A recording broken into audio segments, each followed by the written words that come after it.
Bonjour à tous et à toutes et bienvenue dans ce nouveau documentaire de la web-série Les Dossiers Secrets. Aujourd'hui, nous allons plonger dans la vie privée d'un dictateur qui a marqué l'histoire de la Seconde Guerre mondiale, puisqu'il s'agit d'Adolf Hitler. Comme vous le savez, Adolf Hitler a été élu chancelier de l'Allemagne par le président Paul von Hindenburg en janvier 1933. Pendant 12 ans, il va diriger l'Allemagne d'une main de fer et va même conquérir les pays d'Europe pour élargir l'espace vital allemand. Mais durant son règne, il va avoir des injections avec de curieux mélanges. Ces injections sont créées par le docteur Morel, qui fera des injections à Hitler jusqu'à la fin du Reich. Plongeons donc dans les dossiers secrets qui vous dévoilera comment était la santé d'Adolf Hitler tout au long de sa vie.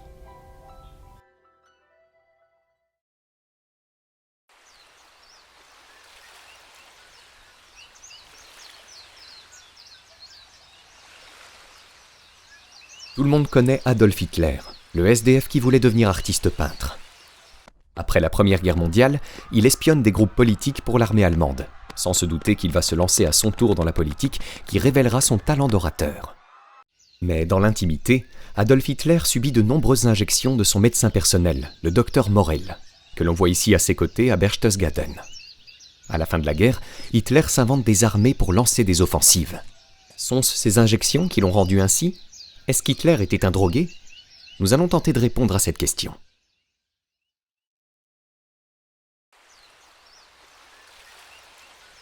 Adolf Hitler grandit dans la Haute-Autriche. Ses professeurs trouvent le jeune garçon pâle et maigre. Ses camarades, eux, trouvent qu'il jouit d'une bonne santé et qu'il est plutôt robuste, car personne ne l'a jamais vu malade. Pourtant, dans Mein Kampf, Adolf Hitler rapportera qu'il a contracté en 1905 une grave maladie pulmonaire. Mais personne ne se souvient l'avoir vu très malade. À 16 ans, le jeune adolescent erre dans les rues de Vienne et de Munich pendant 7 longues années. Le 5 février 1914, Adolf Hitler est déclaré inapte au service combattant et auxiliaire car il est jugé trop faible. 6 mois plus tard, il est enthousiasmé par la déclaration de guerre et il décide de s'engager dans l'armée bavaroise, dans le 16e régiment d'infanterie de réserve. Dès qu'il intègre son régiment, il subit 2 mois d'entraînement au maniement des armes et son régiment est engagé dès le mois d'octobre 1914 dans la bataille d'Ypres. Hitler, qui a désormais 25 ans, est un jeune homme qui résiste bien à l'épreuve et qui se plaint très peu de la dureté de l'environnement dans lequel il vit. Pendant 48 mois, il sert sur divers fronts du sud de la Belgique et du nord de la France. Il est estafette et ses missions sont plus périlleuses les unes que les autres. En octobre 1916, il est atteint à la hanche par un éclat d'obus. Il ne souhaite pas être évacué du front, mais la blessure est beaucoup trop sérieuse pour être prise à la légère. Après 2 mois de convalescence, il demande à être réaffecté au 16e régiment d'infanterie. Il reprend du service et pour sa bravoure durant l'été 1918, il est décoré de la Croix de fer de première classe, croix qu'il portera jusqu'à la fin de sa vie. Le 14 octobre 1918, sur les hauteurs de Wervik, son régiment subit une attaque à l'hypérite. N'ayant pas eu le temps de mettre son masque à gaz, Hitler devient aveugle. Pour lui, la guerre est terminée, et le 11 novembre, c'est chose faite pour tout le monde. C'est à l'hôpital de Pasewalk qu'Hitler apprend la fin des combats. Il ressort de l'hôpital le 19 novembre 1918. Bien sûr, comme pour chaque soldat de la Grande Guerre, des séquelles seront présentes sur son organisme. Avec le traité de Versailles, Hitler est démobilisé, mais il espionne au sein des partis politiques extrémistes, comme le Parti des travailleurs allemands. Son ambition politique se révèle grâce à ses talents d'orateur. Il réussit à réunir des centaines d'Allemands au cours de ses allocutions. Le 8 novembre 1923, Hitler essaie de prendre le pouvoir par la force. Il décide de copier Benito Mussolini en Italie. Plus connu sous le nom de putsch de la brasserie, la tentative de coup d'État se termine par une fusillade en plein cœur de Munich. Certains de ses compagnons tombent sans vie, mais Hitler, lui, réussit à s'en sortir avec une épaule déboîtée. Il refuse de se faire soigner, car il a peur d'être liquidé. De ce fait, son épaule gauche conservera pendant longtemps une raideur, ce qui est facilement observable dans sa démarche et dans sa gestuelle. En 1924, dès sa libération de la prison de Landsberg, il reprend avec énergie sa carrière politique. Pendant toutes ces années, Hitler a plutôt l'air en bonne santé, Mais en 1929, il commence à se plaindre de violentes douleurs abdominales. Baldur von Schirach observe Hitler et note « Lorsqu'Hitler était assis, il balançait constamment le tronc.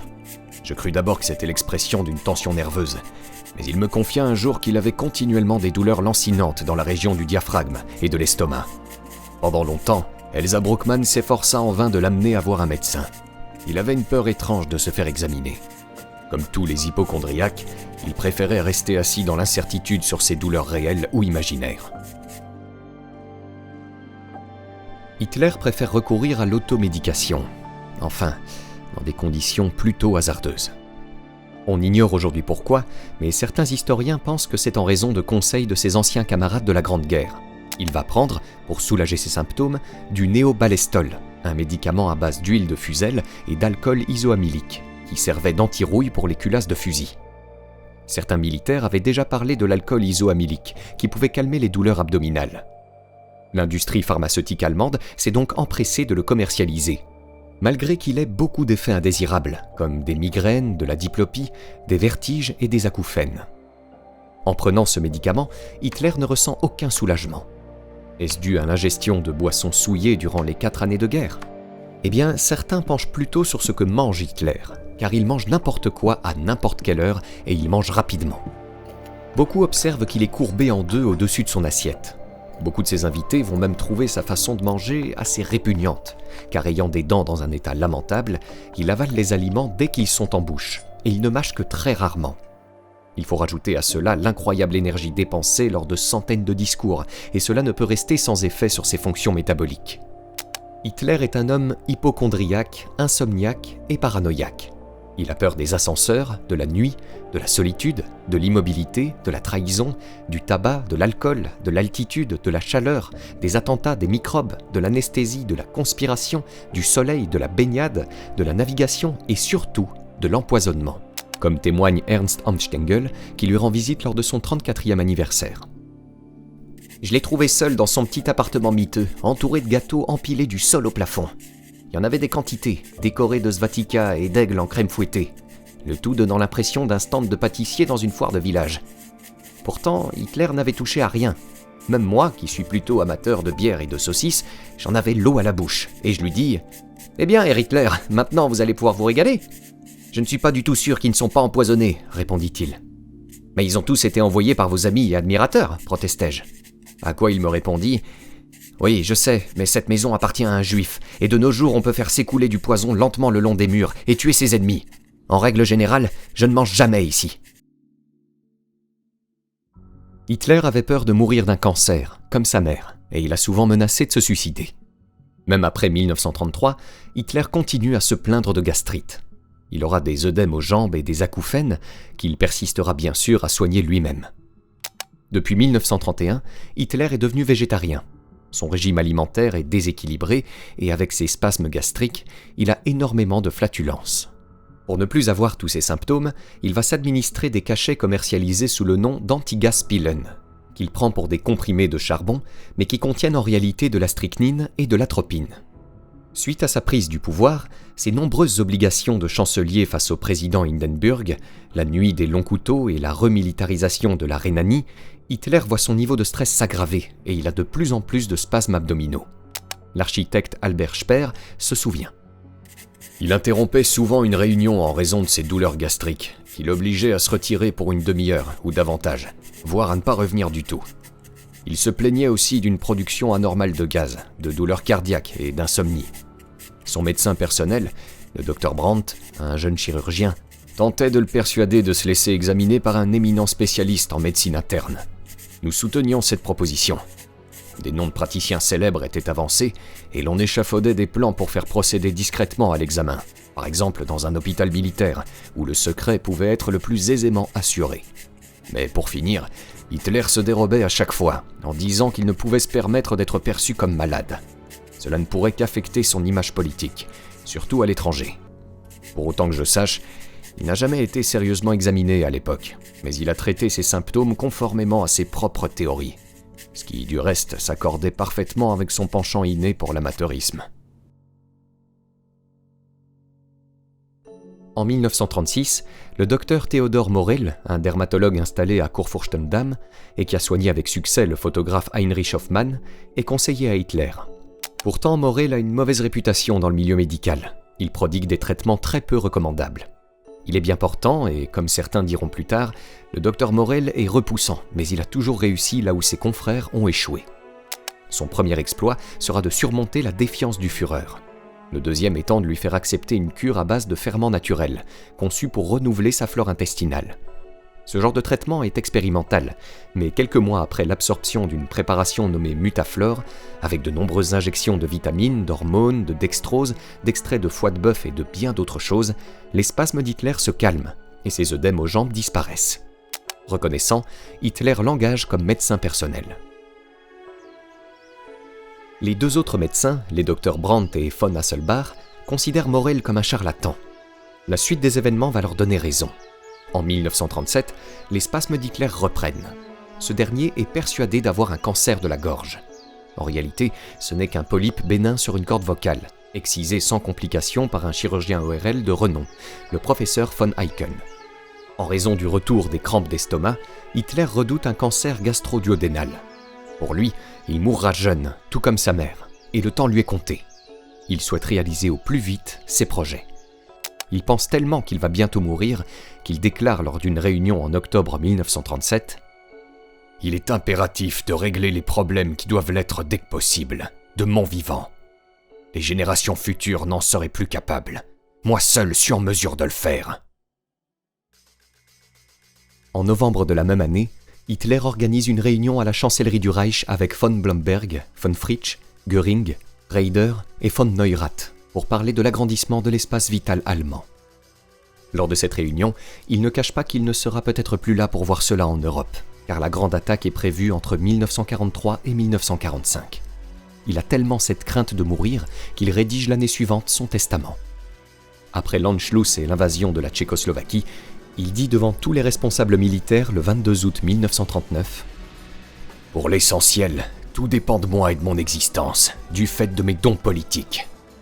Il n'y aura probablement plus jamais à l'avenir un homme ayant davantage d'autorité que moi. Mon existence est donc un facteur de grande valeur. Mais je peux être éliminé à tout moment par un criminel ou par un détraqué. Il nous est facile de prendre des décisions, nous n'avons rien à perdre, tout à gagner. Toutes ces circonstances favorables auront disparu dans 2 ou 3 ans. Personne ne sait combien il me reste à vivre. Par conséquent, mieux vaut déclencher un conflit maintenant. » Durant l'été 1939, la Pologne est dans le viseur de l'Allemagne, mais Hitler sait très bien que s'il envahit la Pologne, il risque de se retrouver en guerre face aux pays occidentaux. Cependant, il juge que la France et l'Angleterre n'ont pas la puissance ni l'envergure pour lui faire face. Le 1er septembre 1939, les forces allemandes entrent en Pologne. La France et l'Angleterre déclarent la guerre à l'Allemagne et décrètent la mobilisation générale. Les troupes alliées attendent face à la frontière allemande, mais aucune attaque n'a lieu. Ce sera la drôle de guerre. Le 1er avril 1940, les troupes allemandes envahissent la Norvège. Elles se confrontent à la marine britannique qui domine la mer du Nord. Lors de la campagne, Hitler ne dort pratiquement plus. Et le 16 avril, il ordonne à ses chasseurs de montagne d'évacuer Narvik, alors qu'ils n'ont subi aucune attaque sérieuse. Encore une fois, Hitler cède à la panique.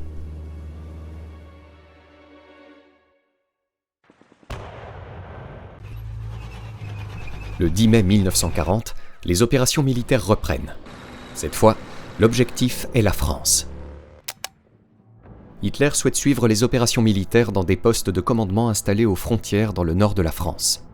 Les 6 semaines de combat vont mettre le corps d'Hitler à rude épreuve. Le docteur Morell administre au Führer des hautes doses de vitamultine, qui incluent toutes les vitamines de A jusqu'à K, du calcium, des acides aminés, du cola, de la caféine, des extraits de cœur, de foie, d'hormones, et tout cela lui est injecté en centaines de doses. Hitler trouve ces stimulants tellement puissants qu'il en réclame toujours plus.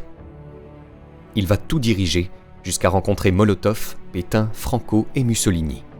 Il pique des crises de colère face au bombardement britannique contre les villes allemandes et demande à Göring des contre-mesures. Il regarde sans cesse des maquettes d'édifices pharaoniques destinés à transformer entièrement Berlin en moins de 10 ans. Et dès l'été 1940, il met à l'étude un plan ultra secret pour envahir l'URSS. Après de nombreux mois de préparation, 176 divisions allemandes, couvertes par 2500 avions, envahissent l'URSS. Face au succès de l'opération Barbarossa, Hitler se réjouit et pense pouvoir prendre Moscou en 4 semaines. Le succès le réjouit tellement qu'il ne demande plus aucune injection. Mais son sourire s'efface peu à peu, car plus la Wehrmacht avance en Union soviétique, plus l'armée rouge résiste. Hitler imagine des stratégies que ses généraux lui annoncent impossibles vu l'état des routes, de la distance et des capacités opérationnelles. Mais comme d'habitude, Hitler a toujours le dernier mot, et les généraux devront se plier à ses stratégies. Pour suivre les opérations à l'Est, Hitler décide d'établir un QG de guerre à Rastenburg, en Prusse orientale. Un ensemble de bunkers complètement camouflés est construit au milieu de la forêt de Gorlitz, mais l'endroit n'est pas confortable du tout. Le terrain est marécageux, les bunkers sont humides et oppressants du fait de la chaleur écrasante. De plus, la région est infestée de moustiques. Au début d'août, Hitler est atteint d'une dysenterie qui va le diminuer moralement et physiquement pendant 3 semaines. Le docteur Morel lui injecte de l'iode, des vitamines, des acides aminés et lui donne des comprimés de yatrène contre la dysenterie, des stimulants pour le tenir éveillé et des sédatifs pour le faire dormir. Au cours du mois de juillet, Hitler et von Ribbentrop, ministre des Affaires étrangères, ont un échange plutôt orageux. Tellement orageux qu'Hitler tient brusquement sa poitrine, se laisse tomber sur sa chaise et dit avec inquiétude à Ribbentrop « J'ai bien cru que j'avais une attaque. Il ne faut plus jamais me contredire ainsi. Vous voulez donc ruiner l'Allemagne ? Je suis le seul à pouvoir la diriger au milieu des dangers !» Ribbentrop, face à ce malaise, promet de ne plus jamais le contredire. Le 18 août, Joseph Goebbels se rend à Rastenburg et est surpris de voir le Führer dans un mauvais état et très irritable. Mais il pense que son état de santé est mauvais à cause de la campagne militaire. Entre-temps, le docteur Morel fait un électrocardiogramme et conclut qu'Hitler est atteint d'une sclérose évolutive des artères coronaires. Devant son patient, Morel minimise la maladie, et bien sûr ça doit rester secret, personne ne doit le savoir. Seul son aide de camp von Bülow sera au courant, mais il devra garder le secret.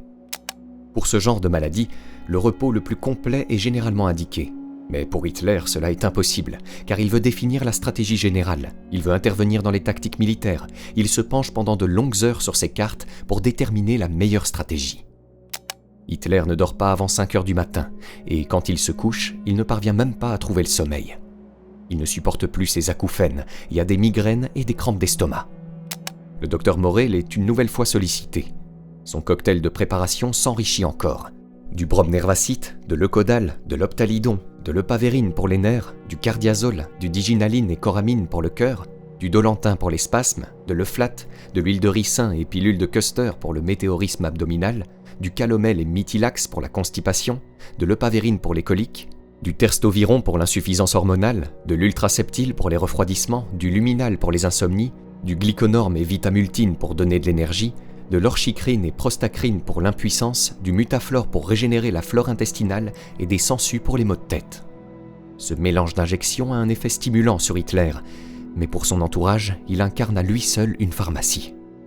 Les résultats de ces injections ne durent pas, car Hitler continue à mener une vie un peu malsaine dans l'air confiné de son bunker, à observer pendant de longues heures ses cartes et en mangeant à des heures irrégulières ses menus végétariens qui sont déséquilibrés. Ces spasmes s'accentuent durant l'évolution de la campagne soviétique. Suite aux nombreux échecs, il limoge 35 généraux, les commandants des 3 groupes d'armées et même le chef de l'armée de terre, le général von Brauchitsch. Qui va le remplacer à la tête de l'armée ? Eh bien, Hitler personnellement. Mais il n'est pas du tout en état d'exercer cette fonction. La confusion règne et les échecs militaires vont succéder les uns aux autres. Durant l'hiver 1942-1943, l'Allemagne vit un tournant dans la guerre. En Afrique du Nord, les Alliés débarquent en Algérie et au Maroc. Et en février 1943, Stalingrad tombe. Après ces nombreuses défaites, Hitler devient déprimé et cherche des fautes et des négligences partout. À la fin de 1942, Linge, son valet, remarque un nouveau phénomène. Sa main gauche a commencé à trembler. Il avait beaucoup de peine à la contrôler et à dissimuler son état devant les étrangers. Le docteur Morel fait de nouvelles injections pour lui donner plus de force, même si sa secrétaire, Traudl Junge, décrit Hitler, qui est âgé de 53 ans, comme un vieil homme fatigué. Mais Hitler est un patient plutôt compliqué. Il ne veut pas de massage, pas d'électrothérapie, pas d'examen clinique, ni de radiographie de l'abdomen. Heinrich Himmler, le chef de la SS, croit savoir quelles sont les raisons des problèmes de santé dont souffre Hitler. Le 12 décembre 1942, il donne à son masseur Kersten un document ultra secret de 26 pages qui est en somme le dossier médical d'Hitler. Kersten ouvre le dossier et lit ce qui est inscrit. Il voit qu'en 1918, Hitler a été excisé d'un polype des cordes vocales à l'hôpital de Pasewalk, qu'il y a eu des cas de tuberculose et de cancer dans sa famille, qu'il souffre d'impuissance, qu'il n'a jamais été homosexuel, qu'il est végétarien, qu'il ne boit et ne fume pas, qu'il souffre de maux de tête, de vertige, d'insomnie, qu'il a un léger tremblement du bras gauche et une raideur peu accentuée de la jambe gauche. Ce dossier va révéler quelque chose qui pourrait en surprendre plus d'un. Lors de son séjour à l'hôpital en 1918, Hitler aurait présenté des symptômes associés à la syphilis. Quand il sort de Pasewalk, il est apparemment guéri, mais en 1937, les symptômes de la syphilis refont leur apparition. Et au début de 1942, des signes montrent qu'Hitler souffre de paralysie progressive. Tous les symptômes sont présents, sauf le regard fixe et la confusion lors des discours. Maintenant, la question qu'il faut se poser est « Pourquoi Himmler fait lire ce dossier à son masseur Kersten ?» Parce qu'il espère qu'il puisse le soigner avec le bon traitement, mais Kersten lui assure qu'il ne peut rien faire parce qu'il n'a pas vu le patient en question et que son cas dépasse très largement ses compétences. Kersten demande même à Himmler pourquoi il reste au service d'un homme qui présente des signes de paralysie et de dégénérescence mentale. Le Reichsführer lui certifie qu'on ne peut pas changer de cheval au milieu du gué et que les symptômes n'ont pas assez évolué que pour s'en inquiéter, mais qu'il continue à rester vigilant et qu'il agira si ce rapport médical est exact. En somme, Himmler annonce que ce rapport médical au sujet d'Hitler n'est pas sûr. Il sait qu'Hitler ne se laisse examiner que par 3 médecins personnels, qui ne diffusent aucune information sur leurs patients. Himmler a constitué son dossier grâce à d'anciens documents et grâce à des bruits de couloir. De plus, les médecins n'ont jamais notifié qu'Hitler était atteint d'une paralysie progressive. Dans les notes du docteur Morel, médecin spécialisé dans la dermatologie et les maladies vénériennes, il n'y a aucunement allusion à la syphilis. Cependant, il ne néglige pas cette éventualité, puisqu'il a fait des tests à l'entourage d'Hitler. Tout le monde est négatif.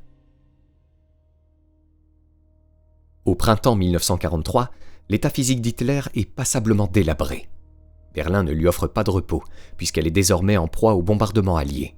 La tanière du loup, à Rastenburg, qui est souvent enveloppée de brouillard, dégage une atmosphère oppressante.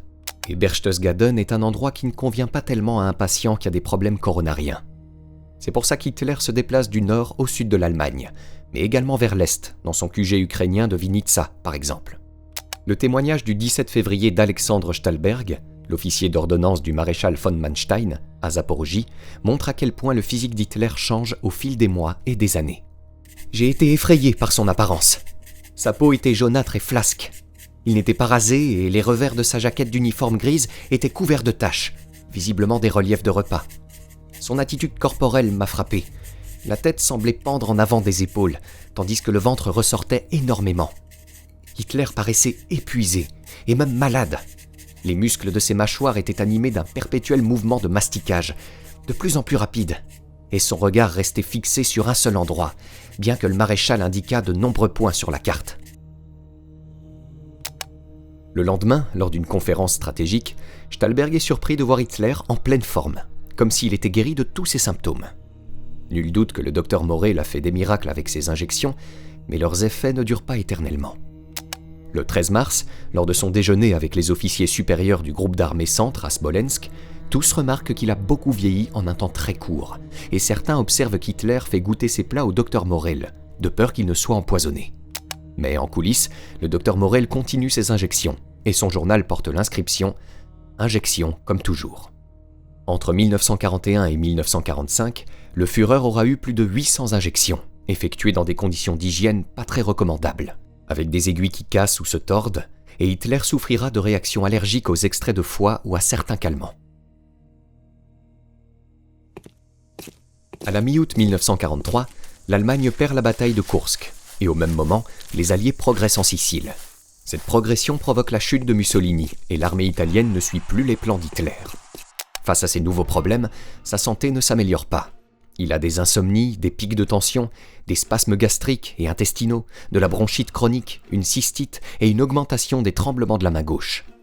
Le docteur Morel, l'aiguille à la main, va une nouvelle fois faire de nouvelles injections avec toutes sortes de médicaments. Cependant, il va aussi consulter des spécialistes pour recevoir leur avis sur l'état de son patient. Tous lui diront la même chose, un repos complet est nécessaire. Le docteur Gissing conseille de prendre également un peu de repos, mais Hitler lui dira « Voyez-vous, j'aperçois toujours, dans le noir, les cartes d'état-major, et mon cerveau continue à travailler. Lorsque j'allume la lumière, je peux dessiner exactement les cartes de chaque groupe d'armée. Je sais précisément où se trouve chaque division. Et cela continue ainsi pendant des heures, jusqu'à ce que je finisse par m'endormir, vers 5 ou 6 heures du matin. » Les cartes que voit Hitler n'indiquent malheureusement pas la situation sur le front, surtout à la fin de 1943, où l'Allemagne commence à reculer partout. Berlin étant bombardé nuit et jour, Hitler s'en prend violemment au Reichsmarschall Göring, mais ces crises l'épuisent nerveusement et n'améliorent pas du tout la situation stratégique. Le 23 février 1944, Hitler part se reposer à Berchtesgaden. Lorsqu'il arrive au Berghof, Eva Braun, sa maîtresse, est effrayée par son apparence. Ses cheveux sont grisonnants, il a de grosses poches sous les yeux et il marche voûté, comme plié en deux. Elle se dirige vers Traudl Junge pour lui demander comment va le Führer, car elle n'a pas du tout confiance en le docteur Morel. Et pourtant, elle aurait pu apprendre de lui qu'Hitler a un épanchement sanguin dans l'œil droit et que cela voile partiellement sa vision. Depuis des années, il utilisait discrètement des lunettes, mais à présent, il utilise une loupe parce qu'il ne voit plus de près. Morel semble sous-estimer la gravité de l'artériosclérose des coronaires. Le professeur Weber examine les électrocardiogrammes et n'exclut pas qu'Hitler puisse faire une crise cardiaque soudaine. Il y a encore autre chose qui a échappé au docteur Morel, mais qui ne sera diagnostiqué que plus tard, en 1944, par un neurologue, le professeur de Krinis, dont le diagnostic sera confirmé par le docteur Schenk. Hitler souffre de la maladie de Parkinson. Le docteur Morel n'inscrit rien du tout dans son journal et ne soupçonne même pas qu'Hitler puisse souffrir de cette maladie. Le 1er mai 1944, Hitler confie qu'il ne dort que 3 heures par nuit. Et encore, il trouve le sommeil grâce à de puissants somnifères. Son repos est de courte durée. Les Alliés ont pris Rome, les Soviétiques préparent une grande offensive, et surtout, il y a la perspective d'un débarquement qui se profile en France.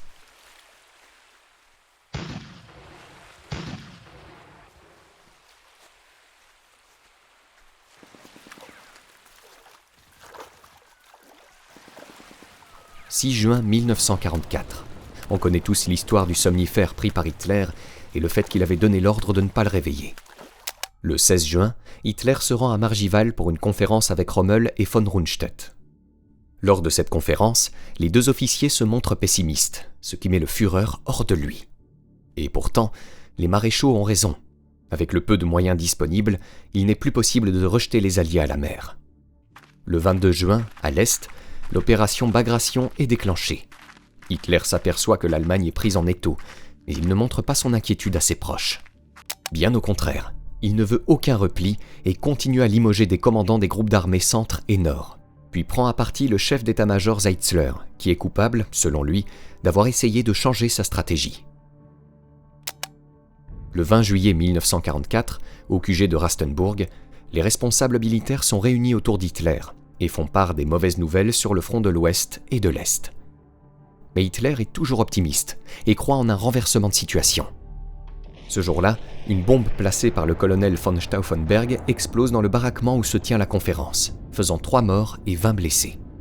Hitler s'en sort avec 2 tympans perforés, les cheveux roussis, un énorme hématome au coude droit, une centaine d'éclats de bois dans les jambes, un pantalon en lambeaux et un traumatisme crânien. Il ne cessera de clamer qu'il a été sauvé par la Providence lors de cet attentat. Suite à cet événement, on pourrait penser que sa santé en aurait pris un sacré coup, mais en réalité, les tremblements de sa main gauche disparaissent les jours suivants. Hitler dira lui-même que le traitement reçu n'est pas tellement approprié pour ses problèmes de santé. Il n'a pas tort, car les effets secondaires se manifestent rapidement. Désorientation, strabisme divergent, infection de l'oreille interne droite, surdité prononcée, vertige, saignement continu des tympans, tremblement convulsif du bras droit. Les docteurs Brandt, Hasselbalch, Gissing et von Eycken souhaitent traiter en premier les lésions ORL, mais toujours avec la présence du docteur Morel qui poursuit ses injections de produits dont il refuse de communiquer la nature et la composition. Un règlement de compte aura lieu entre les médecins. Göring constate qu'après l'attentat, Hitler a beaucoup changé. Il présente des pertes d'équilibre, ses mains et ses pieds tremblent, il n'arrive plus à mettre de l'ordre dans ses idées. De plus, il s'enferme dans son bunker et ne prend même plus l'air frais, car la lumière du jour lui agresse les yeux. Il ne fait plus confiance à personne et prononce sans hésitation nombre de condamnations à mort. Il se méfie de tout le monde, même de ses médecins, sauf du docteur Morel, bien évidemment.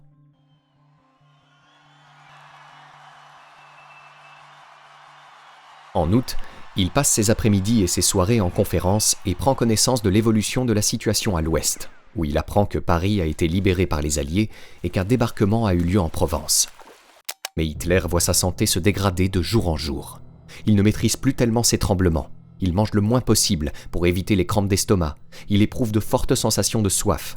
Il ne dort presque plus, il supporte mal la lumière du jour, il reste confiné dans son bunker glacial et contracte un rhume qui provoque une inflammation des sinus. Pour calmer les douleurs, le docteur Gissing lui administre par voie nasale une solution qui comprend 10% de cocaïne. La solution marche tellement qu'Hitler lui en redemande sans arrêt. Le docteur Gissing est un médecin consciencieux et ne souhaite pas rendre son patient dépendant à la cocaïne. Mais il commence à s'intéresser aux cachets d'ultraseptiles qui sont régulièrement prescrits par le docteur Morel. Gissing décide d'en prendre et il communique ses résultats à Hitler. « J'en ai pris pendant 5 jours et ils m'ont causé des crampes d'estomac insupportables alors que j'étais en bonne santé auparavant. » Malgré ce rapport, Hitler garde sa confiance en le docteur Morel et ignore complètement le rapport du docteur Gissing. De plus, les généraux, lors des conférences, en ont un peu marre de voir Hitler avaler une poignée de cachets ou le voir recevoir ses injections. À la fin du mois de septembre, le docteur Gissing rencontre Hitler et il remarque que son teint et le blanc de ses yeux sont devenus jaunes. Gissing soupçonne qu'Hitler est la jaunisse et découvre les pilules noires anti-gaz qu'il prend 12 à 16 fois par jour. C'est grâce à cela qu'il fait le rapprochement avec la jaunisse et note la composition des pilules dans la boîte. Mais dans sa hâte, Gissing n'a pas remarqué qu'il s'agissait de la composition totale des 120 pilules de la boîte et non d'une seule. Le docteur Morel nie qu'Hitler soit atteint de jaunisse, mais il sera immédiatement contredit par les analyses sanguines et urinaires.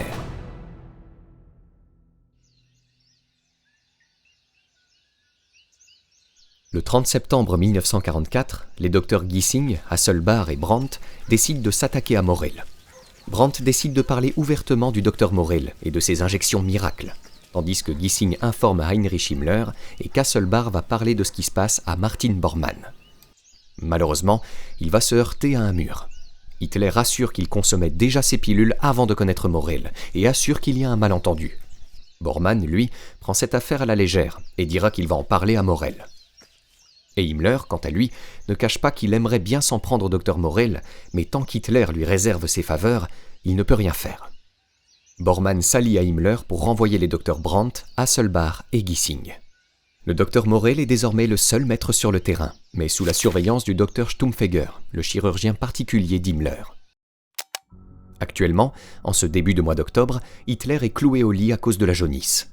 Malgré tout, il ne reste pas inactif, car depuis plusieurs semaines, il envisage une contre-attaque dans les Ardennes pour reprendre le port d'Anvers. Guderian l'informe de la situation à l'est, mais Hitler ne veut rien savoir. Il veut d'abord vaincre à l'ouest pour ensuite mieux attaquer vers l'est.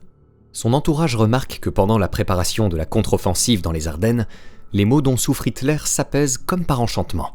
Les injections de glyconorme, de vitamultine et de septogode continuent à lui être administrées. Mais le Führer vit toujours une vie malsaine, vivant dans un bunker humide au milieu des marécages de la Prusse orientale, avec des conférences qui s'étirent jusqu'à 7 heures du matin. On peut voir dans le journal du docteur Morel, et de plus en plus souvent, cette inscription brève « Aucun traitement ». Le 20 novembre 1944, Hitler quitte définitivement Rastenburg pour Berlin, car 2 jours plus tard, il doit subir l'ablation d'un polype sur les cordes vocales.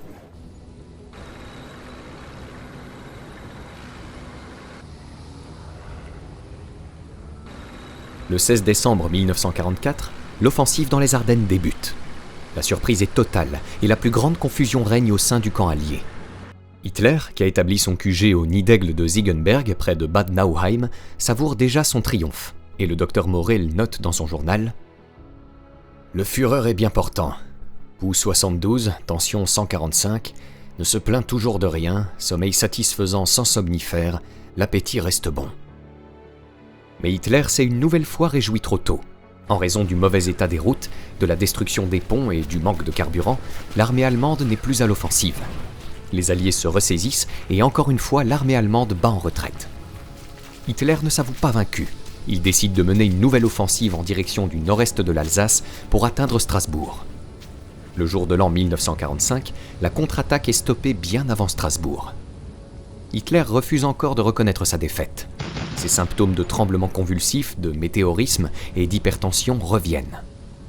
Le 12 janvier 1945, c'est au tour de l'armée soviétique de passer à l'offensive sur 1200 km de front. La Wehrmacht ne peut pas faire face et l'avancée soviétique est foudroyante.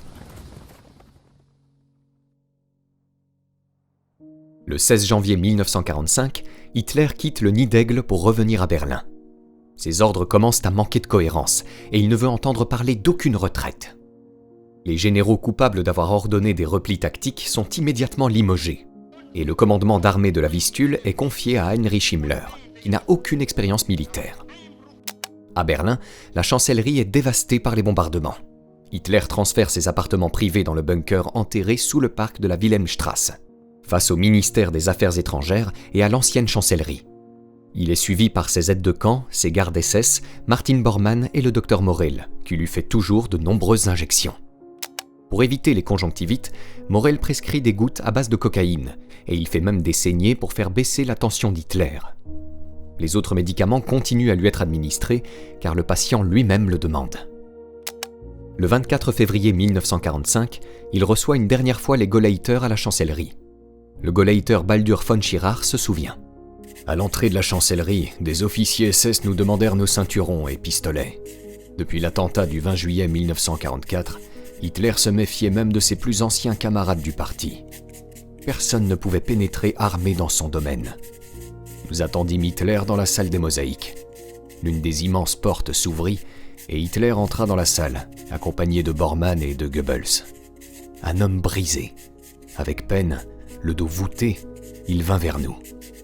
Une jambe qui semblait être paralysée traînait sur le dallage de marbre. Son visage était d'un gris cendre. D'une main tremblante, il serra la main de chacun d'entre nous. Dans l'intervalle, il tenait toujours la main droite avec la gauche pour cacher son tremblement. Nous n'avions plus devant nous celui qui avait été le Führer, avec son rayonnement magnétique, mais un spectre qui nous demandait un dernier effort pour prolonger un peu ses jours. Seule sa voix était encore ferme et grave comme autrefois, lorsqu'il se dirigea vers une petite table et s'adressa à nous. « Camarades du parti, ma main tremble, mais mon cœur ne tremble pas. De même qu'il n'a pas tremblé il y a 25 ans lorsque je me suis levé avec un petit groupe de fidèles pour réparer l'injustice faite à l'Allemagne. Nous avons été pendant 12 ans au sommet du pouvoir. Si le destin veut que nous sombrions, nous pourrons quand même dire que nous avons tenté l'impossible pour notre peuple. » Cela sonnait comme un chant funèbre avant la chute finale.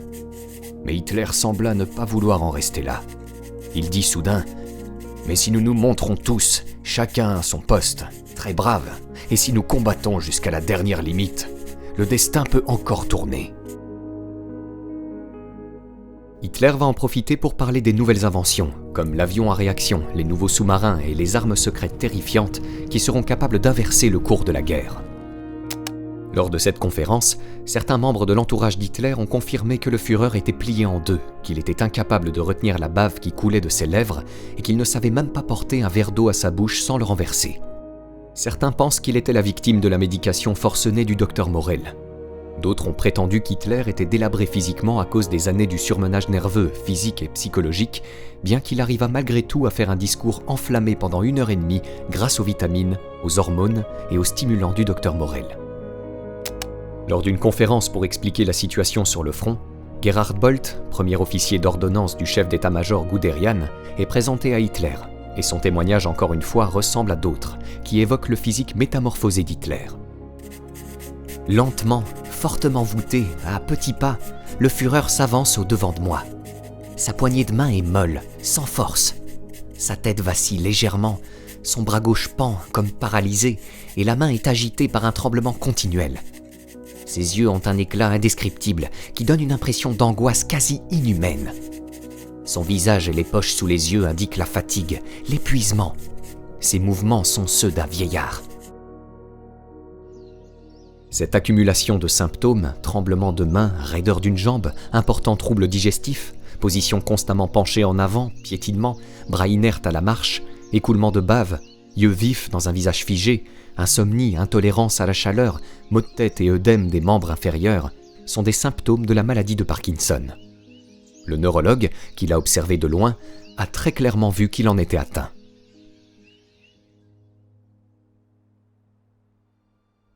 Durant les ultimes mois de mars et avril 1945, la santé d'Hitler continue à se détériorer. Désormais, il se terre dans son bunker souterrain en compagnie d'Eva Braun et de ses derniers fidèles. De plus en plus, l'étau se resserre sur le Reich, qui devait être millénaire. Jusqu'au dernier jour, Hitler continue à tenir des conférences nocturnes, en déplaçant sur les cartes des armées qui sont soit déjà encerclées, soit déjà anéanties. Comme le corps d'armée Steiner, la 9e armée de Buss à l'est et la 12e armée de Wenck au sud-ouest. Comme toujours depuis 5 ans, les officiers supérieurs qui participent aux réunions, comme le général Jodl et le maréchal Keitel, lui présentent un tableau optimiste et n'osent pas le contredire. Hitler, lui, ne cesse d'exprimer sa foi en la victoire finale, même lorsque l'armée rouge est déjà aux portes de Berlin.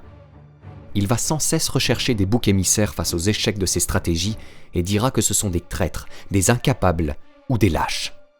Walter Ludl-Neurath, l'adjoint de l'amiral Dönitz, confirmera dans son témoignage qu'Hitler donnait l'impression d'être brisé, bouffi, voûté, épuisé et nerveux, mais qu'il semblait avoir conservé toute son activité intellectuelle.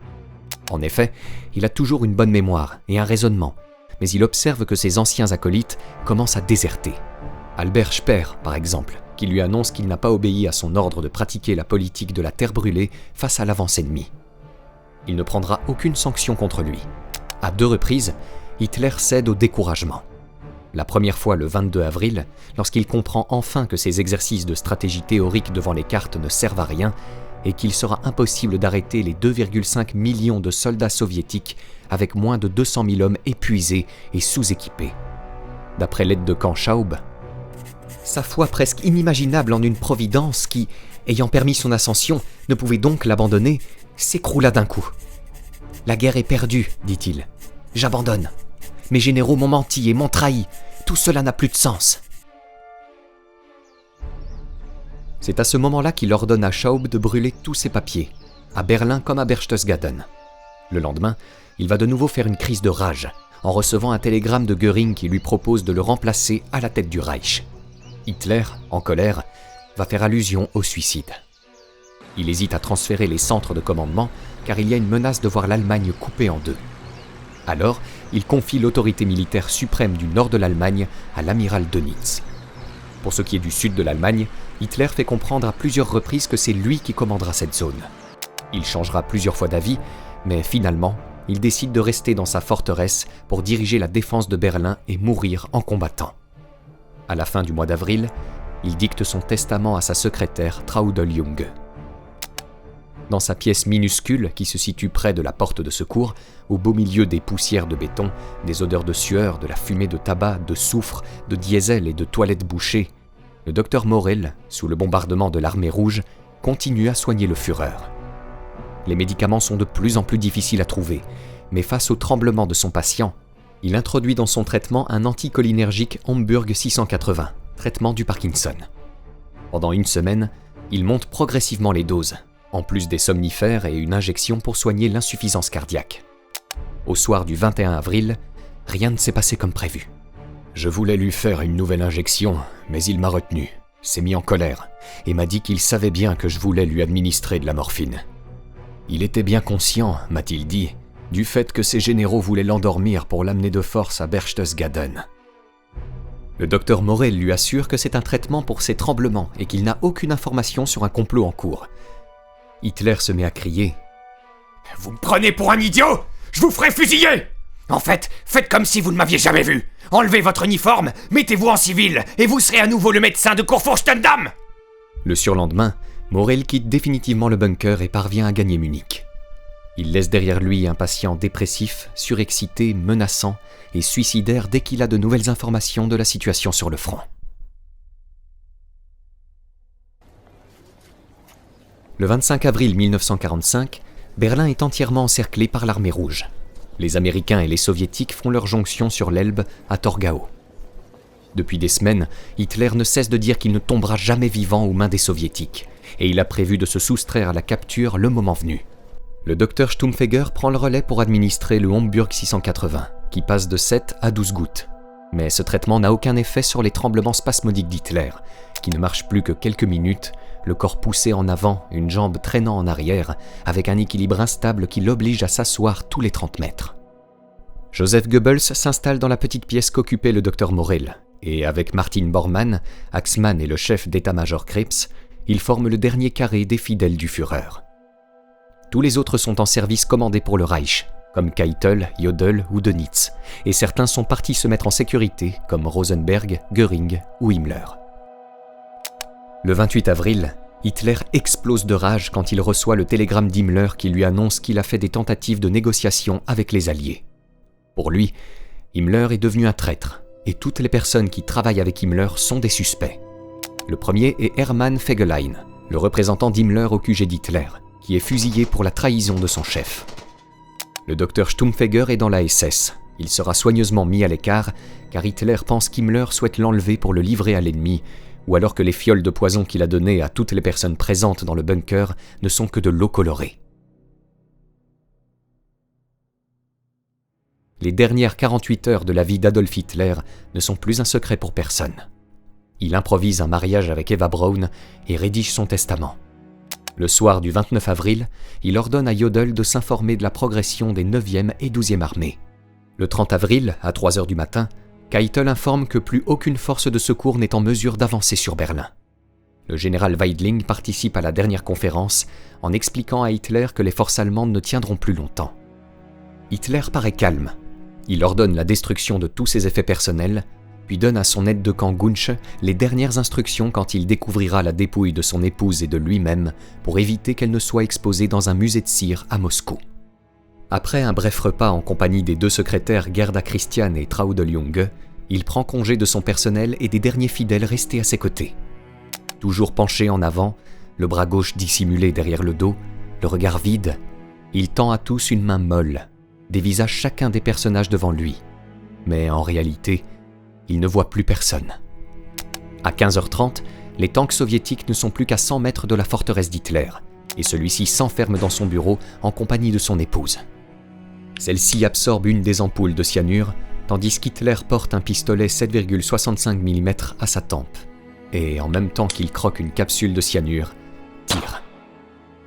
Hitler met fin à sa vie après de longues années de problèmes de santé et d'injections qui ne faisaient qu'aggraver certains symptômes. Beaucoup aujourd'hui pensent qu'Hitler est parti d'Allemagne pour refaire sa vie en Argentine. Mais en voyant ses problèmes de santé, aurait-il voulu encore vivre ? Là est encore la question, et nous pensons qu'elle va rester pendant des décennies. Peut-être trouverons-nous une réponse à certaines interrogations, mais Adolf Hitler restera l'un des dictateurs les plus connus du XXe siècle. À force de chercher, on finit par trouver comment était réellement le dictateur allemand. Les témoins et les dossiers retrouvés auront révélé qu'il a été pendant 12 ans un homme accro aux injections pour contrôler ses douleurs et tenir une certaine forme. Mais ces injections l'auront changé physiquement, au point de choquer certains de ses officiers. Adolf Hitler aura pris des décisions militaires et stratégiques sous l'effet de ces injections. S'il avait été suivi par des spécialistes et s'il n'avait pas reçu toutes ces injections, est-ce que cela aurait changé le cours de la guerre ? Vous vous ferez votre propre opinion, comme tout le monde. Même si Hitler était drogué, il aura marqué l'histoire de la Seconde Guerre mondiale. Comme vous avez pu le constater, Adolf Hitler était drogué. Il y a plusieurs informations à rajouter pour conclure ce documentaire. Comme par exemple le témoignage de Baldur von Schirach, qui dira qu'Hitler est un hypocondriaque et qu'il préfère rester sur l'incertitude de ses douleurs réelles ou imaginaires. Or, un hypocondriaque va faire l'effet contraire. Si Hitler était hypocondriaque, il aurait été souvent chez son médecin pour savoir l'origine de ses douleurs. même si elles sont imaginaires. Or, ce fut pas le cas. Hitler sera également quelqu'un de dépressif, qui ne cessera de faire allusion à un suicide, comme en 1923 lors du putsch manqué de Munich, en 1928 après la défaite électorale de son parti, en 1930 devant son neveu William Patrick, en 1931 après le décès de sa nièce Geli Raubal, et en 1932 où il menace de faire éclater le parti dû à la confrontation avec Gregor Strasser. Et il parlera de nombreuses fois de se suicider pendant la guerre. Pour ce qui est de ses flatulences plus que fréquentes, c'est à cause de ses plats qu'il mangeait. Car ses 3 plats préférés sont des haricots blancs, des petits pois et les lentilles, ce qui n'améliore pas du tout les flatulences. Et Hitler aimait bien également manger en très grande quantité des sucreries. Et quand vous mangez trop de sucreries, votre rythme cardiaque a tendance à s'accélérer. Le docteur Morel, qui fut le conseiller à Hitler, avait suivi à l'Institut Pasteur un bactériologiste qui préconisait des traitements à base de ferments lactiques. Le docteur Morel sera vu comme un charlatan par les autres médecins, mais pas en ce qui concerne la dermatologie. Morel obtiendra des guérisons complètes chez des patients comme la mère d'Eva Braun, plusieurs aides de camp d'Hitler et même Joseph Goebbels. Par contre, Morel aura la fâcheuse tendance de prendre ses patients pour des cobayes. Il sort souvent de son domaine et ne se soucie pas des mélanges médicamenteuses. Il aura même profité de la guerre pour s'enrichir personnellement. En 1942, Hitler refuse qu'on lui administre de la morphine. Or, dans le traitement qu'il prend déjà, le caudal, il y a de la morphine. Il en prend donc sans le savoir. Quand Himmler fait montrer le dossier médical d'Hitler à son masseur, il y a marqué que le dictateur allemand avait contracté la syphilis.